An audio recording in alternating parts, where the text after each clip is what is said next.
ਚੜ੍ਹਦੀ ਕਲਾ time TV ਵੇਖ ਰਹੇ ਸਮੂਹ ਦਰਸ਼ਕਾਂ ਦਾ ਹਰਪ੍ਰੀਤ ਸਿੰਘ ਦਰਤੀ ਵੱਲੋਂ ਪ੍ਰੋਗਰਾਮ ਨਜ਼ਰੀਆ ਦੇ ਵਿੱਚ ਨਿੱਘਾ ਸਵਾਗਤ ਹੈ ਜੀ। ਧੰਨ ਧੰਨ ਗੁਰੂ ਨਾਨਕ ਸਾਹਿਬ ਨੇ ਇੱਕ ਅਦੁੱਤੀ ਦਾਤ ਕੀਰਤਨ ਦੀ ਬਖਸ਼ੀ। ਭਾਈ ਮਰਦਾਨੇ ਨੂੰ ਆਪਣਾ ਸੰਗੀ ਬਣਾਇਆ। ਰਬਾਬ ਦੀ ਤਾਣ ਜਦੋਂ ਛੇੜੀ ਜਾਂਦੀ, ਗੁਰੂ ਨਾਨਕ ਸਾਹਿਬ ਕਹਿੰਦੇ ਮਰਦਾਨਿਆਂ ਰਬਾਬ ਵਜਾ, ਬਾਣੀ ਆਈ ਆ। ਤੇ ਉਹ ਸਰੂਰ, ਉਹ ਅਗੰਮੀ ਆਨੰਦ ਉਸ ਦੇ ਵਿੱਚ ਜਿੱਥੇ ਆਪ ਗੁਰੂ ਨਾਨਕ ਸਾਹਿਬ ਜੁੜ ਜਾਂਦੇ ਤੇ ਜਦੋਂ ਸੰਗਤ ਨਾਲ ਜੁੜੀ ਹੁੰਦੀ ਤੇ ਸੰਗਤ ਨੂੰ ਵੀ ਉਸ ਸੱਚਖੰਡੀ ਨਜ਼ਾਰੇ ਦਾ ਜੋ ਹੈ ਆਨੰਦ ਪ੍ਰਦਾਨ ਕਰਦੇ। ਅੱਜ ਇਸੇ ਵਿਸ਼ੇ ਉੱਤੇ ਹੀ ਅਸੀਂ ਗੱਲਬਾਤ ਕਰਾਂਗੇ, ਗੁਰਮਤ ਸੰਗੀਤ ਦੀ ਦਸ਼ਾ ਅਤੇ ਦਿਸ਼ਾ। ਤੇ ਸਾਡੇ ਨਾਲ ਜੁੜੇ ਹੋਏ ਹਨ ਸਰਦਾਰ ਤੀਰਥ ਸਿੰਘ ਜੀ ਢਿੱਲੋਂ, ਜੋ ਸਾਬਕਾ ਸੀਨੀਅਰ ਨਿਊਜ਼ ਰੀਡਰ ਵੀ ਰਹੇ ਹਨ ਦੂਰਦਰਸ਼ਨ ਦੇ, ਅਤੇ ਸ਼੍ਰੋਮਣੀ ਗੁਰਦੁਆਰਾ ਪ੍ਰਬੰਧਕ ਕਮੇਟੀ ਸ੍ਰੀ ਅੰਮ੍ਰਿਤਸਰ ਦਾ ਜੋ ਪੈਨਲ ਹੈ ਕੀਰਤਨੀਆਂ ਨੂੰ ਸਿਲੈਕਟ ਕਰਨ ਦਾ, ਉਹਦੇ ਵੀ ਉਹ ਸੀਨੀਅਰ ਮੈਂਬਰ ਹਨ। ਗੁਰਮਤ ਸੰਗੀਤ ਵਿਸ਼ੇ ਉੱਤੇ ਕਾਫੀ ਖੋਜ ਪੱਤਰ ਵੀ ਉਹ ਲਿਖ ਚੁੱਕੇ ਹਨ। ਅੱਜ ਉਹਨਾਂ ਦਾ ਪ੍ਰੋਗਰਾਮ ਨਜ਼ਰੀਆ ਦੇ ਵਿੱਚ ਨਿੱਘਾ ਸਵਾਗਤ ਹੈ ਜੀ। ਢਿੱਲੋਂ ਸਾਹਿਬ, ਵਾਹਿਗੁਰੂ ਜੀ ਕਾ ਖਾਲਸਾ, ਵਾਹਿਗੁਰੂ ਜੀ ਕੀ ਫਤਿਹ ਜੀ। ਦਰਜੀ ਸਾਹਿਬ, ਤੁਹਾਡੇ ਮਾਧਿਅਮ ਰਾਹੀਂ ਸਮੂਹ ਦਰਸ਼ਕਾਂ ਨੂੰ ਗੁਰੂ ਫਤਿਹ। ਵਾਹਿਗੁਰੂ ਜੀ ਕਾ ਖਾਲਸਾ, ਵਾਹਿਗੁਰੂ ਜੀ ਕੀ ਫਤਿਹ। ਵਾਹਿਗੁਰੂ ਜੀ ਕੀ ਫਤਿਹ। ਢਿੱਲੋਂ ਸਾਹਿਬ, ਪ੍ਰੋਗਰਾਮ ਬੜਾ ਸੰਖੇਪ ਹੈ ਪਰ ਜੋ ਵਿਸ਼ਾ ਬਹੁਤ ਵੱਡਾ ਹੈ, ਤੇ ਮੈਂ ਸਿੱਧਾ ਮੁੱਦੇ ਤੇ ਆ ਰਿਹਾ ਹਾਂ ਕਿ ਜੋ ਅਜੋਕੀ ਕੀਰਤਨ ਸ਼ੈਲੀ ਹੈ, ਕੀਰਤਨ ਪਰੰਪਰਾ ਹੈ, ਇਹਦਾ ਆਗਾਜ਼ ਮੁੱਢ ਕਿਵੇਂ ਸ਼ੁਰੂ ਹੋਇਆ ਤੇ ਅੱਜ ਇਹ ਕਿਹੜੀ ਦਿਸ਼ਾ ਵੱਲ ਨੂੰ ਜਾ ਰਹੀ ਹੈ, ਤੇ ਕੀਰਤਨ ਦਾ ਅਸਲ ਭਾਵ ਅਰਥ ਕੀ ਹੈ ਅਤੇ ਸਾਨੂੰ ਕੀਰਤਨ ਕਿਸ ਢੰਗ ਨਾਲ ਕਰਨਾ ਚਾਹੀਦਾ ਹੈ। ਦਰਜੀ ਸਾਹਿਬ, ਜਿਵੇਂ ਕੁਝੇ ਵਿੱਚ ਸਮੁੰਦਰ ਬੰਦ ਕਰ ਦਿੰਦਾ ਹੈ, ਇਵੇਂ ਤੁਸੀਂ ਤਿੰਨ ਚਾਰ ਸਵਾਲ ਇਕੱਠੇ ਹੀ ਬਹੁਤ ਸੁੰਦਰ ਢੰਗ ਨਾਲ ਮੇਰੇ ਸਾਹਮਣੇ ਰੱਖੇ ਨੇ, ਜਿਨ੍ਹਾਂ ਦੇ ਮੈਂ ਆਪਣੀ ਤੁਛਬੁੱਧੀ ਮੁਤਾਬਕ ਜਵਾਬ ਦੇਣੇ ਚਾਹਾਂਗਾ। ਪਹਿਲਾਂ ਆਪਾਂ ਗੱਲ ਕਰਦੇ ਹਾਂ ਕੀਰਤਨ ਦੀ ਪਰਿਭਾਸ਼ਾ ਦੀ। ਕੀਰਤਨ ਦੀ ਪਰਿਭਾਸ਼ਾ ਸਿੱਧੀ ਸਪਸ਼ਟ ਹੈ, ਕੀਰਤ ਪ੍ਰਭ ਕੀ ਗਾਓ ਮੇਰੀ ਰਸਨਾ, ਯਾਨੀ ਕਿਸੇ ਦੀ ਕੀਰਤ ਕਰਨੀ, ਸਿਫਤ ਕਰਨੀ, ਸਲਾਹ ਕਰਨੀ, ਵਡਿਆਈ ਕਰਨੀ, ਗੁਣ ਗਾਉਣੇ, ਗੁਣ ਗਾਵਤ ਤੇਰੀ ਉਤਰ ਸਮੈਲ। ਤੇ ਵਡਿਆਈ ਕਈ ਕਿਸਮ ਦੀ ਹੁੰਦੀ ਹੈ, ਬੋਲ ਕੇ ਵੀ ਕੀਤੀ ਜਾ ਸਕਦੀ ਹੈ, ਲਿਖ ਕੇ ਵੀ ਕੀਤੀ ਜਾ ਸਕਦੀ ਹੈ, ਪਰ ਜਦੋਂ ਉਹਨੂੰ ਸਾਜ਼ਾਂ ਦੇ ਮਾਧਿਅਮ ਰਾਹੀਂ ਗਾਇਨ ਕੀਤਾ ਜਾਵੇ ਕੀਰਤਨ ਦੇ ਰੂਪ ਚ, ਰਾਗਾਂ ਢਾਲ ਕੇ, ਉਹਨੂੰ ਕਹਿੰਦੇ ਨੇ ਗੁਰਮਤਿ ਕੀਰਤਨ। ਉਹ ਫਿਰ ਗੁਰਮਤਿ ਦਾ ਲਫ਼ਜ਼ ਨਾਲ ਜੁੜ ਜਾਂਦਾ, ਉਹ ਗਾਇਨ ਤੋਂ ਫਿਰ ਕੀਰਤਨ ਬਣ ਜਾਂਦਾ। ਇਹ ਹੈ ਪਰਿਭਾਸ਼ਾ ਜੀ। ਦੂਸਰਾ ਜਿਹੜਾ ਤੁਹਾਡਾ ਸਵਾਲ ਹੈ, ਉਹਦਾ ਸੰਖੇਪ ਜਵਾਬ ਇਹ ਹੈ ਕਿ ਆਪ ਜੀ ਨੇ ਪਹਿਲਾਂ ਜਿਵੇਂ ਦੱਸਿਆ, ਬਿਲਕੁਲ ਠੀਕ ਦੱਸਿਆ ਕਿ ਕੀਰਤਨ ਦੀ ਮਹਾਨ ਦੇਣ ਸਾਨੂੰ ਜ਼ਾਹਰ ਪੀਰ ਜਗਤਪੁਰ ਬਾਬਾ ਸ਼੍ਰੀ ਗੁਰੂ ਨਾਨਕ ਦੇਵ ਸੱਚੇ ਪਾਤਸ਼ਾਹ ਨੇ ਦਿੱਤੀ ਹੈ। ਉਹਨਾਂ ਨੇ ਕੀਰਤਨ ਦੀ ਆਰੰਭਤਾ ਕੀਤੀ ਸੁਲਤਾਨਪੁਰ ਲੋਧੀ ਦੇ ਨਾਲ ਲੱਗਦੇ ਇੱਕ ਪਿੰਡ ਤੋਂ, ਭਾਈ ਫਰੰਦੇ ਤੋਂ ਰਬਾਬ ਲਿਆਂਦੀ। ਰਬਾਬ ਲੈ ਕੇ ਭਾਈ ਮਰਦਾਨੇ ਨੂੰ ਦਿੱਤੀ। ਭਾਈ ਮਰਦਾਨੇ ਨੂੰ ਆਪਣਾ ਸਾਥੀ ਬਣਾਇਆ ਤੇ ਕਿਹਾ, ਭਾਈ ਮਰਦਾਨਾ ਚੱਲੀਏ ਅੱਜ ਆਪਾਂ ਇੱਕ ਵਿਲੱਖਣ ਯਾਤਰਾ ਤੇ ਆਗਾਜ਼ ਕਰੀਏ। ਤੇ ਕਰਨਾ ਕੀ ਹੈ ਸੱਚੇ ਪਾਤਸ਼ਾਹ? ਉਹ ਕਹਿੰਦੇ ਅੱਜ ਤੋਂ ਸਿਫਤ ਗਾਇਨ ਕਰਨੀ ਹੈ। ਕਹਿੰਦੇ ਅੱਗੇ ਵੀ ਗਾਉਨੇ ਆ, ਸਾਡਾ ਕੰਮ ਹੀ ਗਾਉਣ ਦਾ।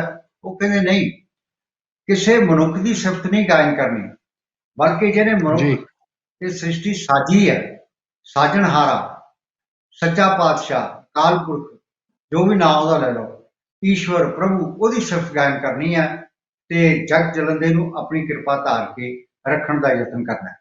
ਗੁਰੂ ਸਾਹਿਬ ਪਹਿਲੀ ਉਦਾਸੀ ਦੀ ਜਦੋਂ ਰਵਾਨਾ ਹੋਏ ਤੇ ਨਾਲ ਭਾਈ ਮਰਦਾਨੇ ਨੂੰ ਲਿਆ। ਤੇ ਗੱਦੀ ਸਾਹਿਬ, ਸਿੱਖ ਇਤਿਹਾਸ ਵਿੱਚ ਭਾਈ ਦਾ ਖਿਤਾਬ ਜਿਹੜਾ ਪਹਿਲਾ ਮਿਲਿਆ, ਲਕਬ ਭਰਾ ਜੀ, ਉਹ ਭਾਈ ਮਰਦਾਨਾ ਜੀ ਨੂੰ ਮਿਲਿਆ। ਗੁਰੂ ਸਾਹਿਬ ਨੇ ਮਰਦਾਨੇ ਨੂੰ ਇੰਨਾ ਪਿਆਰ ਦਿੱਤਾ, ਉੱਥੇ ਕਿਹਾ, ਭਾਈ ਮਰਦਾਨਾ ਮੈਂ ਤੇਰੇ ਤੋਂ ਕਦੇ ਓਲੇ ਨਾ ਹੋ ਸਕਾਂ, ਜਿੱਥੇ ਤੂੰ ਹੈ, ਪਹਿਲਾਂ ਉਹਨੂੰ ਕਿਹਾ ਪ੍ਰਾਇਰਟੀ ਉਹਨੂੰ, ਜਿੱਥੇ ਤੂੰ ਹੈ ਉੱਥੇ ਮੈਂ ਹਾਂ। ਤੇ ਜਿਵੇਂ ਤੁਸੀਂ ਬਹੁਤ ਸੋਹਣਾ ਫਰਮਾਇਆ ਸੀ ਗੁਰੂ ਸਾਹਿਬ ਦਾ ਇੱਕ ਬਚਨ ਅਗੰਮੀ ਹੁੰਦਾ ਸੀ, ਭਾਈ ਮਰਦਾਨਾ ਰਬਾਬ ਉਠਾਏ ਸਾਖੀ ਕਰ ਲਿਖਦੇ ਨੇ, ਕਾਈ ਸਿਫਤ ਖੁਦਾਈ ਦੀ ਕਰੀ। ਤੇ ਗੁਰੂ ਸਾਹਿਬ ਦਾ ਦ੍ਰਿਸ਼ਟੀਕੋਣ ਦੇਖੋ ਕਿੱਡਾ ਵੱਡਾ ਸੀ ਦਰਦੀ ਸਾਹਿਬ। ਗੁਰੂ ਸਾਹਿਬ ਕਿਉਂਕਿ ਉਹਨੂੰ ਜਦੋਂ ਨਮਾਜ਼ ਦਾ ਸਮਾਂ ਹੋ ਜਾਂਦਾ ਸੀ ਨਾ, ਉਹਨੂੰ ਕਹਿੰਦੇ ਸੀ ਮਰਦਾਨਿਆ ਤੂੰ ਆਪਣੀ ਨਮਾਜ਼ ਅਦਾ ਕਰਨਾ ਆਪਣੇ ਮਸਜਿਦ ਦੇ ਮੁਤਾਬਕ, ਆਪਣੇ ਕੀਦੇ ਦੇ ਮੁਤਾਬਕ। ਜੀ ਪਰ ਦੋ ਕੰਮਾਂ ਤੋਂ ਉਹਨਾਂ ਨੂੰ ਮਨਾ ਕੀਤਾ ਸੀ, ਜਿਹੜੇ ਉਹਨਾਂ ਨੇ ਗੁਰੂ ਸਾਹਿਬ ਦੇ ਬਚਨ ਮੰਨ ਕੇ ਉਹ ਨਿਭਾਏ ਆਪਣੇ ਆਖਰੀ ਸਵਾਸਾਂ ਤੱਕ। ਉਹ ਸੀ ਕਿ ਪਹਿਲਾ ਇਹ ਸਰਵੀ ਨਹੀਂ ਕਰਨੀ ਔਰ ਦੂਸਰਾ ਪੁੱਠਾ ਨਹੀਂ ਖਾਣਾ, ਇਸ ਤੇ ਸਿਰਫ ਅਕਾਲ ਪੁਰਖ ਦੀ ਕਰਨੀ ਆ। ਭਾਈ ਮਰਦਾਨੇ ਨੇ ਸਾਰੀ ਉਮਰ ਉਹਦੇ ਪਹਿਰਾ ਦਿੱਤਾ, ਤੇ ਭਾਈ ਮਰਦਾਨਾ ਦਾ ਹੀ ਜਿਹੜੀ ਸਿਫਤ ਕਰਦੇ ਹੋਏ ਤਾਂ ਹੀ ਭਾਈ ਗੁਰਦਾਸ ਪਹਿਲੇ, ਭਾਈ ਗੁਰਦਾਸ ਦੋ ਹੋਏ ਨੇ ਨਾ, ਇੱਕ ਪਹਿਲੇ ਹੋਇਆ ਜਿਨ੍ਹਾਂ ਨੇ 22 ਵਾਰਾਂ ਲਿਖੀਆਂ। ਭਾਈ ਗੁਰਦਾਸ ਲਿਖਦੇ ਨੇ ਕਿ ਭਲਾ ਰਬਾਬ ਵਜਾਏਂ ਦਾ ਮਜਲਿਸ ਮਰਦਾਨਾ ਮੀਰਾਸੀ, ਤੇ ਦੂਸਰਾ ਇੱਕ ਬਾਬਾ ਅਕਾਲ। ਦੇਖੋ ਕਿੱਡੀ ਵੱਡੀ ਪਦਵੀ ਦੇਤੀ ਗੁਰੂ ਸਾਹਿਬ ਦੇ ਨਾਲ ਹੀ ਭੇਦ ਹੋ ਗਿਆ, ਇੱਕ ਬਾਬਾ ਅਕਾਲ ਰੂਪ, ਦੂਜਾ ਰਬਾਬੀ ਮਰਦਾਨਾ। ਵਾਹ ਵਾਹ। ਤੀਰਥ ਸਿੰਘ ਜੀ, ਇੱਥੇ ਇੱਕ ਗੱਲ ਜ਼ਰੂਰ ਦੇਖਣ ਨੂੰ ਮਿਲਦੀ ਹੈ, ਤੀਰਥ ਸਿੰਘ ਜੀ ਦਾ ਕਨੈਕਸ਼ਨ ਦੇ ਵਿੱਚ ਪ੍ਰੋਬਲਮ ਆ ਰਹੀ ਹੈ, ਪਰ ਜਿਵੇਂ ਉਹਨਾਂ ਨੇ ਦੱਸਿਆ ਵੀ ਭਾਈ ਮਰਦਾਨਾ ਸਾਹਿਬ ਨੂੰ ਕਿਤਨੀ ਵਡਿਆਈ ਗੁਰੂ ਸਾਹਿਬ ਨੇ ਦਿੱਤੀ, ਇਸ 'ਚ ਦੋ ਜਿਹੜੀਆਂ ਐਗਜ਼ਾਮਪਲਸ ਪ੍ਰਤੱਖ ਦੇਖਣ ਨੂੰ ਆ ਰਹੀਆਂ ਹਨ ਕਿ ਗੁਰੂ ਨਾਨਕ ਸਾਹਿਬ ਨੇ ਇੱਕ ਨੀਵੀਂ ਜਾਤ ਜਿਹਨੂੰ ਮਰਾਸੀ ਕਿਹਾ ਜਾਂਦਾ ਹੈ, ਤੇ ਦੂਸਰੇ ਧਰਮ ਜੋ ਮੁਸਲਮਾਨ ਧਰਮ ਦੇ ਜੋ ਪੈਰੋਕਾਰ ਜਿਹੜੇ ਹੈਗੇ ਸਨ, ਜਿਹੜੇ ਮੰਨਦੇ ਸਨ ਮੁਸਲਿਮ ਧਰਮ ਨੂੰ, ਉਹਨਾਂ ਨੂੰ ਆਪਣਾ ਭਰਾ ਬਣਾਇਆ, ਉਹਨਾਂ ਨੂੰ ਆਪਣੀ ਛਾਤੀ ਨਾਲ ਲਾਇਆ ਬਿਨਾਂ ਕਿਸੇ ਭੇਦਭਾਵ ਤੋਂ। ਤੇ ਅੱਜ ਸਾਨੂੰ ਦੇਖਣ ਨੂੰ ਮਿਲਦਾ ਹੈ ਸਾਡੇ ਆਪਣੇ ਹੀ ਭਰਾ ਜਿਨ੍ਹਾਂ ਨੇ ਅੰਮ੍ਰਿਤ ਛਕ ਕੇ ਖਾਲਸੇ ਰੂਪ ਵਿੱਚ ਆ ਗਏ ਨੇ, ਉਹਨਾਂ ਨੂੰ ਗੁਰਦੁਆਰਾ ਸਾਹਿਬ ਤੋਂ ਜਾਣ ਤੋਂ ਵਰਜਿਆ ਜਾਂਦਾ ਹੈ, ਜਾਂ ਫਿਰ ਉਹਨਾਂ ਨੂੰ ਸੇਵਾ ਨਹੀਂ ਕਰਨ ਦਿੱਤੀ ਜਾਂਦੀ ਹੈ। ਬੜੀ ਮੰਦਭਾਗੀ ਜੋ ਗੱਲਾਂ ਸਾਡੇ ਸਾਹਮਣੇ ਰੋਜ਼ ਖਬਰਾਂ ਦੇ ਵਿੱਚ ਆ ਰਹੀਆਂ ਨੇ, ਇਹ ਨਹੀਂ ਹੋਣੀਆਂ ਚਾਹੀਦੀਆਂ। ਸਾਨੂੰ ਗੁਰੂ ਨਾਨਕ ਸਾਹਿਬ ਜੋ ਸਿੱਖਾਂ ਦੇ ਬਾਨੀ ਨੇ, ਸਿੱਖਾਂ ਦੇ ਧਰਮ ਦੇ ਬਾਨੀ ਨੇ, ਸਾਨੂੰ ਉਹਨਾਂ ਨੇ ਸਭ ਤੋਂ ਪਹਿਲਾਂ ਐਗਜ਼ਾਮਪਲ ਇਹੀ ਦਿੱਤੀ ਕਿ ਅਸੀਂ ਜਾਤ ਪਾਤ ਤੋਂ ਉੱਪਰ ਉੱਠ ਕੇ, ਧਰਮ ਤੋਂ ਉੱਪਰ ਉੱਠ ਕੇ ਮਨੁੱਖਤਾ ਦਾ ਜੋ ਧਰਮ ਹੈ, ਪਿਆਰ ਦਾ ਜੋ ਧਰਮ ਹੈ, ਉਸ ਨੂੰ ਅਪਣਾਉਣਾ ਹੈ, ਸਭ ਨੂੰ ਆਪਣੇ ਗੱਲ ਨਾਲ ਲਾਉਣਾ ਹੈ। ਅਸੀਂ ਆਪਣੇ ਵਿਸ਼ੇ ਤੇ ਜੁੜੇ ਰਹੀਏ। ਮੈਂ ਢਿੱਲੋਂ ਸਾਹਿਬ, ਅਗਰ ਆਪ ਕੋਲ ਮੇਰੀ ਆਵਾਜ਼ ਠੀਕ ਆ ਰਹੀ ਹੈ, ਆਪ ਜੀ ਦੇ ਕਨੈਕਸ਼ਨ ਦੇ ਵਿੱਚ ਪ੍ਰੋਬਲਮ ਆ ਰਹੀ ਸੀ ਜੀ? ਹਾਂਜੀ, ਅਸੀਂ ਅੱਗੇ ਗੱਲ ਕਰਦੇ ਹਾਂ। ਗੁਰਮਤ ਸੰਗੀਤ ਦੀ ਜੋ ਪਰੰਪਰਾ ਹੈ ਉਹ ਗੁਰੂ ਨਾਨਕ ਸਾਹਿਬ ਤੋਂ ਸ਼ੁਰੂ ਹੋਈ, ਭਾਈ ਮਰਦਾਨਾ ਜੀ ਨੇ ਸ਼ੁਰੂ ਕੀਤਾ, ਨਾਲ ਉਹਨਾਂ ਦੇ ਸੰਗੀ ਬਣ ਕੇ ਰਬਾਬ ਤੋਂ, ਅਤੇ ਗੁਰੂ ਗੋਬਿੰਦ ਸਿੰਘ ਸਾਹਿਬ ਤੱਕ ਇਹ ਗੁਰਮਤ ਸੰਗੀਤ ਦੇ ਵਿੱਚ ਕਈ ਤਰ੍ਹਾਂ ਦੇ ਰੰਗ ਨਵੇਂ ਜੁੜੇ, ਕਈ ਤਰ੍ਹਾਂ ਦਾ ਇਹ ਗੁਲਦਸਤਾ ਬਣਦਾ ਗਿਆ। ਰਬਾਬ ਤੋਂ ਲੈ ਕੇ ਗੁਰੂ ਗੋਬਿੰਦ ਸਿੰਘ ਸਾਹਿਬ ਨੇ ਇੱਕ ਬੜਾ ਸੋਹਣਾ ਸਾਨੂੰ ਜਿਹੜਾ ਇੰਸਟਰੂਮੈਂਟ ਦਿੱਤਾ, ਜੋ ਉਹ ਤਾਊਸ ਦਿੱਤਾ। ਤੇ ਇਹ ਸਫ਼ਰ ਕਿਵੇਂ ਅੱਗੇ ਵੱਧਦਾ ਰਿਹਾ ਤੇ ਕਿਵੇਂ ਇਸ 'ਚ ਬਦਲਾਅ ਆਉਂਦੇ ਰਹੇ, ਤੇ ਅਜੋਕੇ ਸਮੇਂ ਦੇ ਵਿੱਚ ਇਹਦਾ ਹੁਣ ਨਵਾਂ ਰੂਪ ਜਿਹੜਾ ਗੁਰਮਤ ਸੰਗੀਤ ਦਾ ਦੇਖਣ ਨੂੰ ਮਿਲ ਰਿਹਾ, ਇਸ ਬਾਰੇ ਤੁਹਾਡਾ ਕੀ ਨਜ਼ਰੀਆ ਹੈ?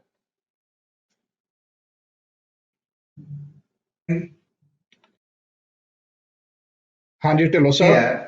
ਕਿ ਪਰੰਪਰਾ ਅੱਗੇ ਕਿਵੇਂ ਵਧੀ, ਇਹ ਦਰਦੀ ਸਾਹਿਬ ਸ਼੍ਰੀ ਗੁਰੂ ਨਾਨਕ ਦੇਵ ਸੱਚੇ ਪਾਤਸ਼ਾਹ ਜੋ ਜੋਤੀ ਜੋਤ ਸਮਾਉਣ ਤੋਂ ਪਹਿਲਾਂ ਆਪਣੇ ਅਨੰਦ ਸਿੱਖ ਭਾਈ ਅੰਗਦ ਜੀ ਨੂੰ, ਗੁਰੂ ਅੰਗਦ ਦੇਵ ਨੂੰ, ਭਾਈ ਲਹਿਣੇ ਨੂੰ ਜਦੋਂ ਗੁਰੂ ਅੰਗਦ ਦੇਵ ਬਣਾਇਆ, ਆਪਣੀ ਜੋਤ ਉਹਨਾਂ ਵਿੱਚ ਧਰੀ, ਤੇ ਉਹਨਾਂ ਨੂੰ ਨਾਲ ਹੀ ਉਹਨਾਂ ਨੇ ਬਾਣੀ ਵੀ ਸੌਂਪ ਦਿੱਤੀ। ਗੁਰੂ ਸਾਹਿਬ ਬਾਣੀ ਆਪ ਲਿਖਤ ਰੂਪ ਚ ਆਪਣੇ ਨਾਲ ਰੱਖਦੇ ਸਨ, ਉਹ ਸੌਂਪ ਦਿੱਤੀ ਬਾਣੀ, ਤੇ ਨਾਲ ਕੀਰਤਨ ਦੀ ਪਰੰਪਰਾ ਵੀ ਉਹਨਾਂ ਨੂੰ ਕਿਹਾ ਸੰਭਾਲਣੀ ਹੈ। ਤੇ ਇੱਥੇ ਇੱਕ ਮੈਂ ਹੋਰ ਗੱਲ ਦੱਸਾਂ ਜੀ, ਬਹੁਤ ਘੱਟ ਲੋਕਾਂ ਨੂੰ ਪਤਾ ਹੋਏਗੀ ਕਿ ਖਡੂਰ ਸਾਹਿਬ ਰਹਿੰਦੇ ਹੋਏ ਜਦੋਂ ਗੁਰੂ ਅੰਗਦ ਦੇਵ ਜੀ ਨੇ ਆਪਣਾ ਬਣਾਇਆ, ਉਹ ਸਥਾਨ ਬਣਾਇਆ ਪ੍ਰਚਾਰ ਤੇ ਪ੍ਰਸਾਰ, ਉੱਥੇ ਗੁਰੂ ਭਾਈ ਮਰਦਾਨਾ ਜੀ ਦੇ ਚਲਾਣੇ ਤੋਂ ਬਾਅਦ ਜਪਜੀ ਸਾਹਿਬ, ਉਹਨਾਂ ਦੇ ਦੋ ਸੁਪੁੱਤਰ ਸਨ, ਭਾਈ ਸਰਜਾਦਾ ਤੇ ਭਾਈ ਰਜਾਦਾ, ਉਹਨਾਂ ਨੇ ਕੀਰਤਨ ਦੀ ਪਰੰਪਰਾ ਤੋਰੀ। ਉਸ ਤੋਂ ਬਾਅਦ ਭਾਈ ਸੱਤਾ ਤੇ ਬਲਵੰਡ ਦਾ ਨਾਂ ਤੁਸੀਂ ਸਾਰੇ ਜਾਣਦੇ ਹੋ, ਆਪਾਂ ਸਾਰੇ ਜਾਣਦੇ ਹਾਂ। ਬਹੁਤ ਘੱਟ ਲੋਕਾਂ ਨੂੰ ਜਪਜੀ ਸਾਹਿਬ ਪਤਾ ਹੈ ਕਿ ਉਹਨਾਂ ਨੂੰ ਹਰਿਮੰਦਰ ਸਾਹਿਬ ਕੀਰਤਨ ਦੀ ਸੇਵਾ ਗੁਰੂ ਅਰਜਨ ਦੇਵ ਸੱਚੇ ਪਾਤਸ਼ਾਹ ਦੇ ਸਮੇਂ ਮਿਲੀ ਹੈ, ਸੁਭਾਗ ਜੀ ਪ੍ਰਾਪਤ ਹੋਇਆ। ਪਰ ਉਹਨਾਂ ਨੂੰ ਕੀਰਤਨ ਦੀ ਜਿਹੜੀ ਚੇਟਕ ਲਾਈ ਹੈ, ਕੀਰਤਨ ਦੀ ਆਰੰਭਤਾ ਕਰਵਾਈ ਹੈ, ਉਹ ਬਾਲਪਨ ਵਿੱਚ ਸ਼੍ਰੀ ਖਡੂਰ ਸਾਹਿਬ ਵਿਖੇ ਦੂਜੀ ਪਾਤਸ਼ਾਹੀ ਸ਼੍ਰੀ ਗੁਰੂ ਅੰਗਦ ਦੇਵ ਜੀ ਮਹਾਰਾਜ ਨੇ ਕਰਵਾਈ ਹੈ।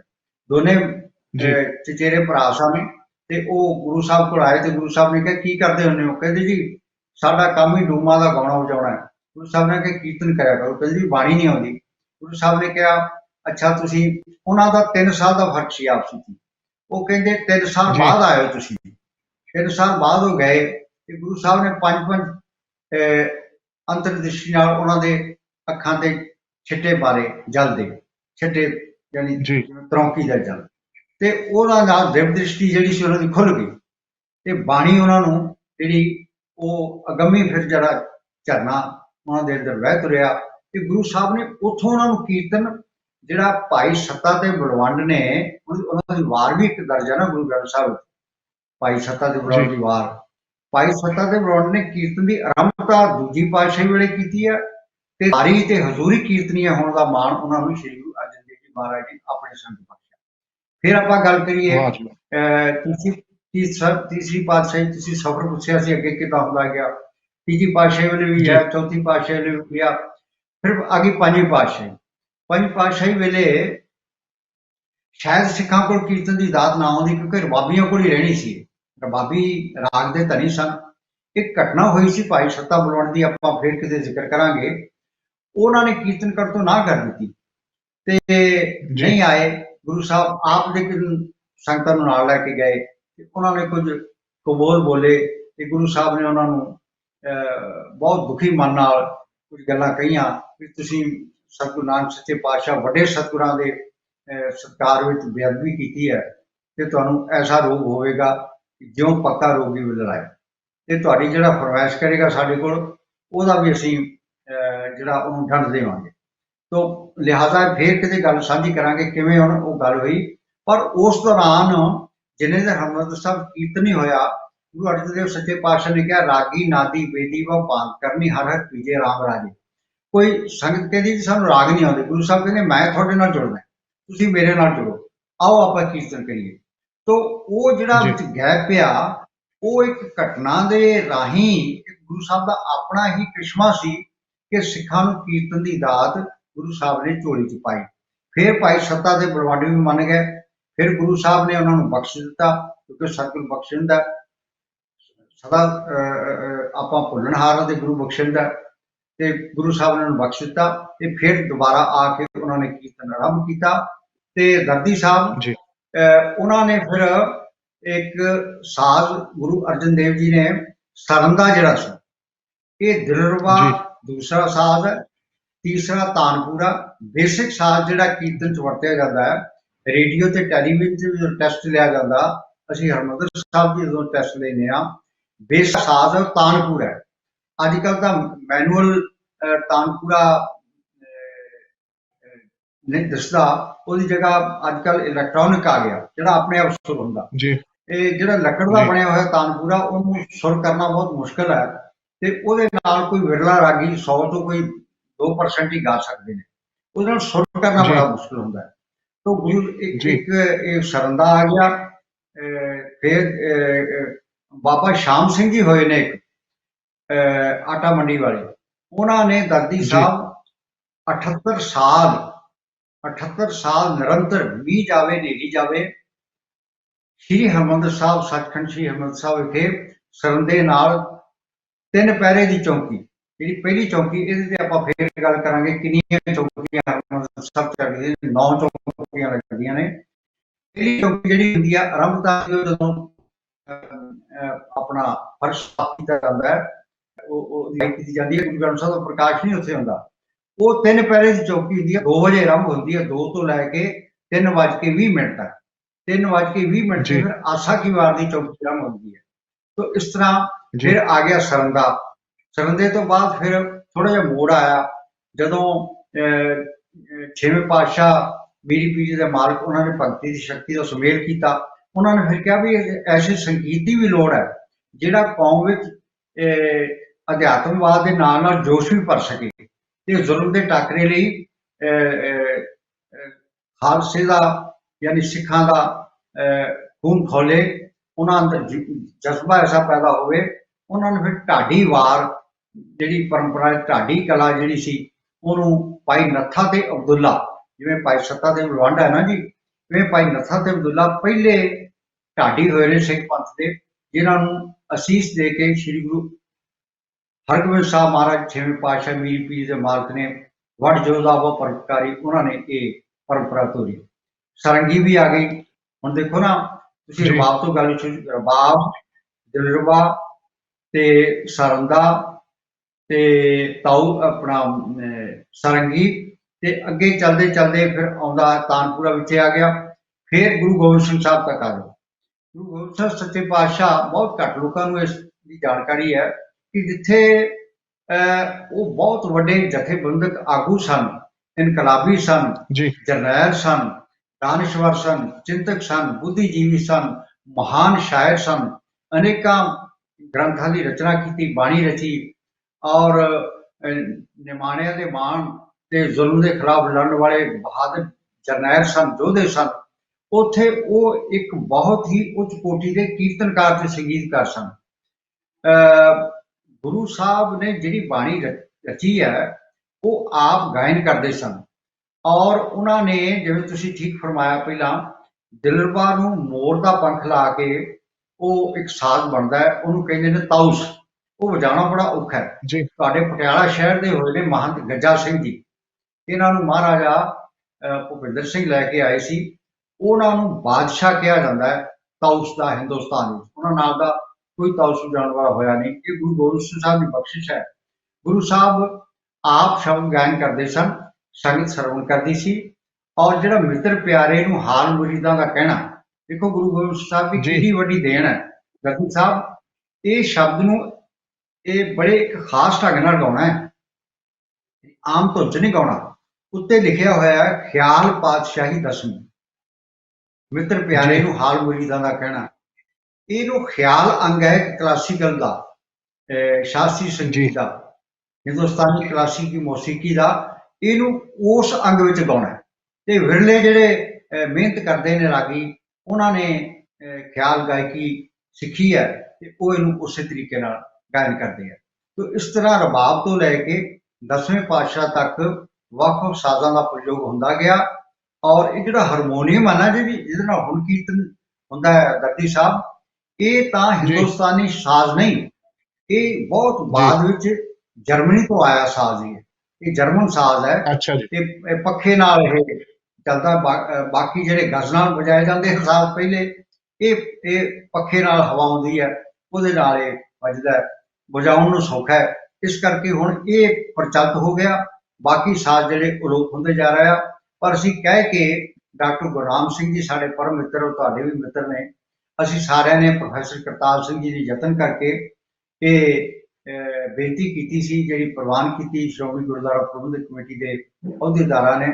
ਔਰ ਤੁਸੀਂ ਹੁਣ ਦੇਖਦੇ ਹੋਵੋਗੇ ਤੰਤੀ ਸਾਜ਼ਾਂ ਵਾਲੇ ਨਾਲ ਕੋਈ ਦਿਲਰਬਾ ਵਾਲਾ ਜਾਂ ਰਬਾਬ ਵਾਲਾ ਜਾਂ ਤਾਊਸ ਵਾਲਾ ਜਾਂ ਸਰੰਦੇ ਵਾਲਾ ਕੋਈ ਨਾ ਕੋਈ ਜ਼ਰੂਰ ਨਾਲ ਹੁੰਦਾ ਹੈ। ਉਹਦੇ ਨਾਲ ਕੀਰਤਨ ਦਾ ਇੱਕ ਜਿਹੜਾ ਨਾ ਰੂਪ ਹੀ ਹੋਰ ਹੋ ਜਾਂਦਾ ਹੈ। ਆਨੰਦ ਦੀ ਅਵਸਥਾ ਜਿਹੜੀ ਇੱਕ ਐਸੀ ਰਸਬੁਝੀ ਅਵਸਥਾ ਪੈਦਾ ਹੋ ਜਾਂਦੀ ਹੈ ਜਿਹੜੀ ਕਹਿਣ ਤੋਂ ਬਾਹਰ ਹੈ। ਬਿਲਕੁਲ ਜੀ। ਅੱਜ ਜਿਵੇਂ ਹੁਣ ਤੁਸੀਂ ਗੱਲ ਕੀਤੀ ਹੈ ਕਿ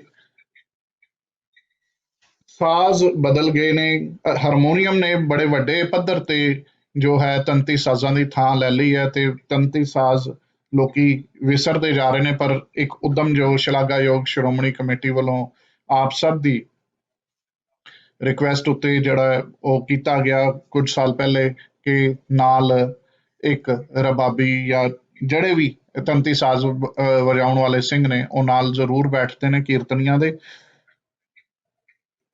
ਅੱਜ ਦੀ ਤਰੀਕ ਦੇ ਵਿੱਚ ਜਿਹੜੀ ਵਰਤਮਾਨ ਦਸ਼ਾ ਹੈ ਕੀਰਤਨ ਸ਼ੈਲੀ ਦੀ, ਗੁਰਮਤ ਸੰਗੀਤ ਦੀ,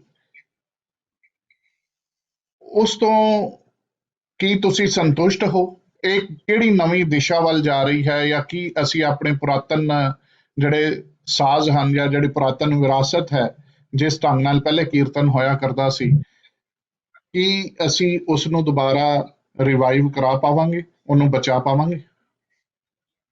ਦਰਜੀ ਸਾਹਿਬ, ਤੁਸੀਂ ਸਵਾਲ ਜਿਵੇਂ ਕਹਿੰਦੇ ਹੋ ਨਾ, ਮੇਰੇ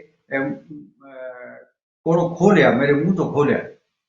ਮੈਂ ਸੋਚਦਾ ਸੀ ਕਿ ਦਰਜੀ ਸਾਹਿਬ ਇਹ ਪੁੱਛਣਗੇ, ਆ ਪੁੱਛਣਾ ਬਣਦਾ ਵੀ ਹੈ ਜੀ ਕਿ ਕੀ ਤੁਸੀਂ ਜਾਂ ਆਪਾਂ ਸਾਰੇ ਜਿਹੜੇ ਕੀਰਤਨ ਦੇ ਪ੍ਰੇਮੀ ਆ, ਜੀ ਪੁਰਾਤਨ ਪਰੰਪਰਾ ਦੇ ਧਾਰਨੀ ਆ, ਜਾਂ ਮੁਦਈ ਆ ਉਹਦੇ, ਜਾਂ ਉਹਨੂੰ ਪਿਆਰ ਕਰਦੇ ਆ, ਉਹ ਸੰਤੁਸ਼ਟ ਨੇ? ਉਹ ਸੰਤੁਸ਼ਟ ਨਹੀਂ। ਉਹਦੀ ਵਜ੍ਹਾ ਇਹ ਹੈ ਕਿ ਕੀਰਤਨ ਹੁਣ ਕੰਨ ਰਸ ਬਣ ਕੇ ਰਹਿ ਗਿਆ। ਕੰਨ ਰਸ ਜੀ ਅਸਲ ਤਾਂ ਇਹ ਸੀ ਕਿ ਕੰਨਾਂ ਵਿੱਚ ਧੁਨ ਪਵੇ ਕੀਰਤਨ ਦੀ, ਔਰ ਉਹ ਅੰਤਰ ਆਤਮਾ ਨੂੰ ਜਾ ਕੇ ਸਰਸ਼ਾਰ ਕਰੇ। ਜਿਵੇਂ ਤੁਸੀਂ ਪਹਿਲਾਂ ਕਿਹਾ ਸੀ, ਜੀ ਆਨੰਦ ਤੇ ਸਰੂਰ, ਤੁਸੀਂ ਲਫ਼ਜ਼ ਵਰਤਿਆ ਸੀ, ਬਹੁਤ ਸੋਹਣਾ ਲਫ਼ਜ਼ ਵਰਤਿਆ ਸੀ, ਸਰੂਰ ਆਵੇ ਤੇ ਆਤਮਾ ਰੰਗੀ ਜਾਵੇ। ਇਹ ਬੜਾ ਸੋਹਣਾ ਕਿਸੇ ਨੇ ਲਿਖਿਆ ਸੀ ਕਿ ਭਾਈ ਮਰਦਾਨੇ ਦੀ ਤੂੰ ਤੂੰ ਕਰਦੀ ਰਬਾਬ ਦੀ ਟੁਣਕਾਰ ਵਿੱਚੋਂ ਉਪਜੀ ਇਲਾਹੀ ਤੇ ਸਰੋਦੀ ਧੁਨ, ਅਤੇ ਸ੍ਰੀ ਗੁਰੂ ਨਾਨਕ ਦੇਵ ਸੱਚੇ ਪਾਤਸ਼ਾਹ ਜ਼ਾਹਰ ਪੀਰ ਜਗਤਪੁਰ ਬਾਬਾ ਦੀ ਮਿੱਠੜੀ ਰਸੀਲੀ ਰਸਗੁੱਜੀ ਤੇ ਸੁਰਮਈ ਆਵਾਜ਼ ਦਾ ਜਦੋਂ ਸੁਮੇਲ ਹੁੰਦਾ ਨਾ ਜੀ ਦਰਦੀ ਜੀ ਸਾਹਿਬ, ਇਹਦੇ ਸੁਮੇਲ ਦੇ ਨਾਲ ਇੱਕ ਅਲੌਕਿਕ ਸਮਾਂ ਸਿਰਜਿਆ ਜਾਂਦਾ। ਤੇ ਇਹ ਕੀਰਤਨ ਦਾ ਅਸਰ ਹੀ ਸੀ। ਕੀਰਤਨ ਦਾ ਅਸਰ ਦੇਖੋ ਕਿੱਡਾ ਵੱਡਾ ਹੈ।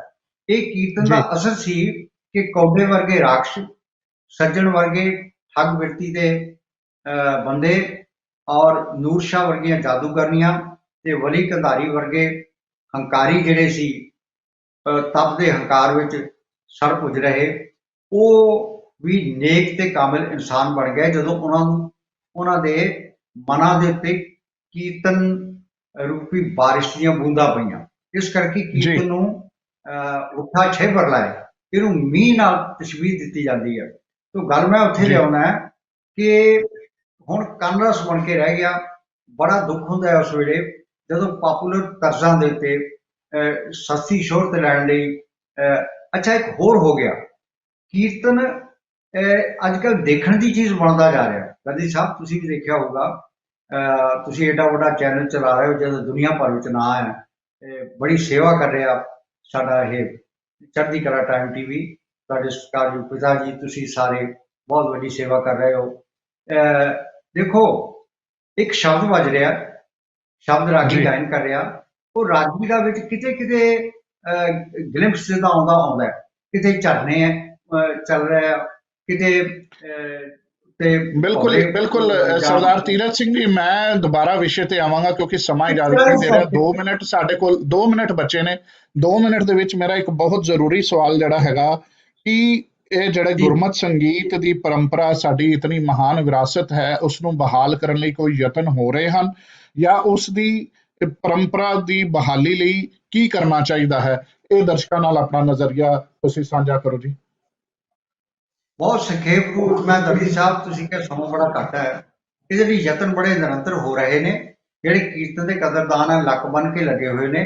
ਸ਼੍ਰੋਮਣੀ ਗੁਰਦੁਆਰਾ ਪ੍ਰਬੰਧਕ ਕਮੇਟੀ ਵੱਲੋਂ ਸ਼੍ਰੀ ਅਨੰਦਪੁਰ ਸਾਹਿਬ ਵਿਖੇ ਸ਼੍ਰੀ ਅਨੰਦਪੁਰ ਸਾਹਿਬ ਕੀਰਤਨ ਅਕੈਡਮੀ ਉੱਥੇ ਚੱਲ ਰਹੀ ਹੈ। ਪ੍ਰੋਫੈਸਰ ਕਰਤਾਰ ਸਿੰਘ ਜੀ ਉੱਥੇ ਸਿਖਾ ਰਹੇ ਨੇ। ਸਿੱਖ ਸੈਂਟਰਲ ਖਾਲਸਾ ਯਤੀਮਖਾਨਾ, ਉਹਨੇ ਬੜੇ ਬੜੇ ਵੱਡੇ ਰਾਗੀ ਪੈਦਾ ਕੀਤੇ ਨੇ, ਉਹ ਵੀ ਆਪਣੇ ਯਤਨ ਕਰ ਰਿਹਾ, ਤੇਜ਼ ਕਰ ਦਿੱਤੇ ਯਤਨ। ਫਿਰ ਗੁਰਮੁਖ ਸੰਗੀਤ ਕਾਲਜ ਜਿਹੜਾ ਸ਼੍ਰੋਮਣੀ ਕਮੇਟੀ ਦੀ ਹਰ ਅਦਾਰੇ ਵਿੱਚ ਤਕਰੀਬਨ ਬਣਿਆ ਹੋਇਆ। ਹੁਣ ਤਾਂ ਇਹ ਕਾਲਜਾਂ ਵਿੱਚ ਸਬਜੈਕਟ ਦੇ ਤੌਰ ਤੇ ਲਾਗੂ ਕਰ ਦਿੱਤਾ ਗਿਆ, ਔਰ ਆਕਸਫੋਰਡ ਯੂਨੀਵਰਸਿਟੀ ਤੱਕ ਇਹ ਪੜ੍ਹਾਇਆ ਜਾਣ ਲੱਗ ਪਿਆ। ਇਹ ਵੀ ਇੱਕ ਬੜੀ ਵੱਡੀ ਗੱਲ ਹੈ। ਫਿਰ ਇਹ ਆ ਕਿ ਕੁਝ ਰਾਗੀ ਸੁਚੇਤ ਹੋਏ ਨੇ ਪਿਛਲੇ ਸਮੇਂ ਦੌਰਾਨ, ਤੇ ਉਹ ਕਿਉਂਕਿ ਇਹ ਆਵਾਜ਼ ਉੱਠ ਰਹੀ ਹੈ ਕਿ ਕੀਰਤਨ ਦੀ ਉਹ ਜਿਹੜੀ ਪੁਰਾਤਨ ਪਰੰਪਰਾ ਸੀ, ਉਹਦੇ ਜੋ ਆਨੰਦ ਸੀ, ਉਹ ਸੂਖ ਸਹਿਜ ਆਨੰਦ ਕਣਾ ਹਰ ਕੀਰਤਨ ਗਾਓ, ਉਹ ਇਸ ਕੀਰਤਨ ਵੱਲ ਇਸ਼ਾਰਾ ਹੈ।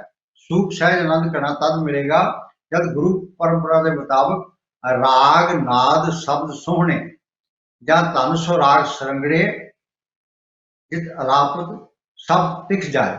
ਜਿਹਦੇ ਅਲਾਪਣ ਨਾਲ, ਜਿਹਦੇ ਵਾਦਨ ਨਾਲ, ਜਿਹਦੇ ਗਾਇਨ ਨਾਲ ਸਾਰੀ ਤ੍ਰਿਸ਼ਨਾ ਬੁੱਝ ਜਾਏ ਔਰ ਮਨ ਸ਼ਾਂਤ ਹੋ ਜਾਏ, ਮਨ ਟਿਕ ਜਾਏ। तो इस ਲਈ बहुत ਉਪਰਾਲੇ ਹੋ ਰਹੇ ਆ ਔਰ ਆਸ ਕੀਤੀ ਜਾਣੀ, ਕਦੇ ਸਿੱਖ ਨਿਰਾਸ਼ਾ 'ਚ ਨਹੀਂ ਜਾਂਦਾ, ਹਮੇਸ਼ਾ ਚੜ੍ਹਦੀ ਕਲਾ ਵਿੱਚ ਵਿਚਰਦਾ ਹੈ। ਚੜ੍ਹਦੀ ਕਲਾ ਜਿਵੇਂ ਟਾਈਮ ਟੀਵੀ ਹੈ, ਇਸ ਤਰ੍ਹਾਂ ਸਿੱਖ ਦੀ ਸੋਚ ਚੜ੍ਹਦੀ ਕਲਾ ਵਾਲੀ ਹੈ। ਤੁਸੀਂ ਵੀ ਇਹਦੇ ਵਿੱਚ ਬੜਾ ਯੋਗਦਾਨ ਪਾ ਰਹੇ ਹੋ, ਚੜ੍ਹਦੀ ਕਲਾ ਵਾਲਾ ਜਿਹੜਾ ਕਨਸੈਪਟ ਸਿੱਖਾਂ ਵਿੱਚ ਉਭਾਰਿਆ ਜਾਵੇ।